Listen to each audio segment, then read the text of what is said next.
கல்யாணம் ஆகிறதுக்கு ரெடியாக இருக்கீங்களா? ஸோ கல்யாணத்துக்கு பிறகு உங்களுக்கு என்னென்ன உரிமைகள் உங்களோட புகுந்த வீட்டில் மேரிட்டல் ஹோமில் இந்த திருமண சட்ட லாஸ், டொமஸ்டிக் வயலன்ஸ்னா என்னன்னு தெரிஞ்சுக்கோங்க. ஃபர்ஸ்ட் அடிக்கிறது துன்புறுத்துறது மட்டும் இல்லை, உங்களை அதை இதைன்னு சொல்லி கம்பல்ஷன் பண்றது கூட டொமஸ்டிக் வயலன்ஸ் தான். ஸோ உங்களுக்கு எல்லா விதமான உரிமைகளும் அந்த வீட்டில் உண்டு. You are also one of the part in the family. After even ஒரு பேபி பர்த் கூட நீங்க டிசைட் பண்றது தான்.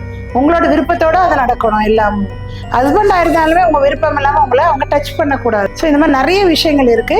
அண்ட் இன்னும் சொல்ல போனா உங்களுக்கு ஒத்து வரல அப்படின்னு சொல்லி போனாக்கா உங்களுக்கு அந்த ஃபேமிலில இருந்து அலிமணி கொடுக்கணும் கண்டிப்பா. ஸோ அது ஒரு ரைட்ஸ் இருக்கு. நிறைய விஷயங்கள் திருமணத்துக்கு பிறகு என்னென்ன நடக்குங்கிற லாஸை புரிஞ்சுக்கிட்டு நீங்க சந்தோஷமா ஹாப்பியா வாழணுங்கிறதுக்காக தான் இது சொல்றோம். உங்களுக்கு இது மாதிரியான இன்ஃபர்மேட்டிவ் விஷயங்கள் உங்களுக்கு தெரிஞ்சுக்கணும்னா எங்க பேஜை ஃபாலோ பண்ணுங்க, எங்க வெப்சைட்டை விசிட் பண்ணுங்க.